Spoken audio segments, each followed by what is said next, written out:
राम नारायण राम. गेल्या काही एपिसोड्समध्ये आपण पाहिले की सृष्टी का झाली, आपल्याला आणि तुम्हाला का बनवले गेले. आज आपण चर्चा करणार आहोत की सृष्टीची रचना कुठे झाली. आपण सर्व सूर्यासमोर उभे राहू शकतो.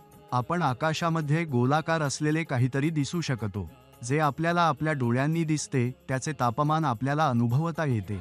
जेव्हा ऋतू बदलतो तेव्हा आपण त्याचे तापमान जास्त किंवा कमी होत असल्याचे अनुभवू शकतो. जर आपण वाऱ्याबद्दल बोललो तर हवा जी वारा म्हणून ओळखली जाते ती फक्त आपण अनुभवू शकतो.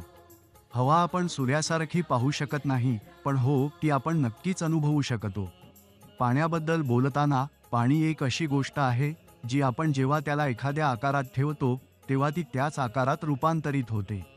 पाण्याशिवाय जीवनाची कल्पनाही केली जाऊ शकत नाही. हे सर्व भगवानचे भाग आहेत. ही पृथ्वी आपली आहे. आपण सर्व प्राणी आणि जीवसृष्टी या पृथ्वीवर राहतो.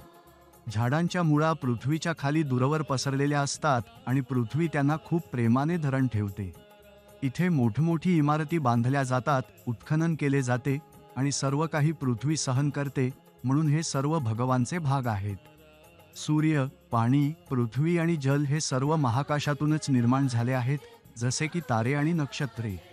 महाकाशाने त्यांना एक आईप्रमाणे आपल्या कुशीत सामावले आहे. आकाश, अंतराळ आणि निसर्गातून आपल्याला सर्व काही मिळाले आहे. हेच सर्वोत्तम आहे. यापेक्षा मोठं काही नाही. कधी आकाश ताऱ्यांपासून, ग्रह नक्षत्रांपासून मीच सर्व काही आहे, माझ्यासमोर सर्व छोटे आहेत असे म्हणते का? नाही ना. मग जो माणूस यात सर्वांचं देणं आहे तो असे वातावरण का निर्माण करत आहे? तो मीच सर्व काही आहे असे का म्हणतो? या सर्व गोष्टी माणसाच्या स्वभावातील बदल आवश्यक आहेत, जेणेकरून पृथ्वीवर सर्वजण समानपणे राहू शकतील. कोणीही कोणीला भेदभाव करत नाही, द्वेष नाही. अक्सर तुम्ही पाहिलं असेल की माणूस जर दुसऱ्याची मदत करतो तर लगेच तो कृतज्ञता दर्शवतो. एखादी गोष्ट दुसऱ्याला देतो तर परत मागतो. असे करताना माणूस कधीच विचार करत नाही की त्याच्या जवळ खरेच काय आहे, तो काय घेऊन आला आहे. त्याला जे काही मिळालं आहे ते अंतराळ, आकाश आणि निसर्गातून मिळालं आहे. त्याचं खरं काही आहे का, ज्याला तो परत मागतो किंवा दुसऱ्याला कृतज्ञता दर्शवतो? निसर्गाने आपल्याला सर्व काही दिलं आहे. निसर्ग आपल्याकडून काही मागतो का? सूर्य, चंद्र, आकाश, ग्रह, नक्षत्रे यांतील सर्व गोष्टी आपल्याला दिली आहेत. ते आपल्याकडून काही परत मागतात का, किंवा कृतज्ञता दर्शवतात की आपण त्यांना सर्व काही दिलं? पृथ्वी आपली आई आहे आणि सूर्य आपला पिता आहे, जो आपल्याला शक्ती आणि ऊर्जा देतो. माणसाचं हे वर्तनच आपल्यात भेदभाव निर्माण करतं, एकमेकांना वेगळं करून टाकतं. आपल्याला आकाश, निसर्ग यांच्याकडून शिकण्याची आवश्यकता आहे. सूर्य कधीच म्हणत नाही, मी माझं प्रकाश फक्त या जातीला किंवा धर्माच्या लोकांना देईल. किंवा आकाश कधीच म्हणत नाही, मी कोणीला जीवन देणार नाही.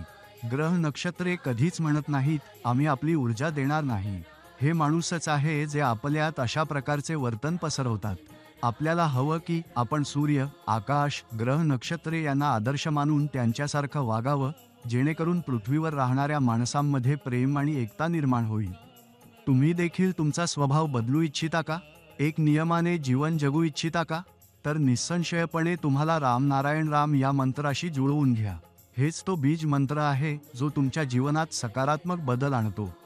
आजपर्यंत लाखो लोक या मंत्राशी जुळवून आपलं जीवन सुधारणारे आहेत. जीवनाचा खरा अर्थ समजून घेतलेला आहे. मग तुम्ही का थांबला आहात?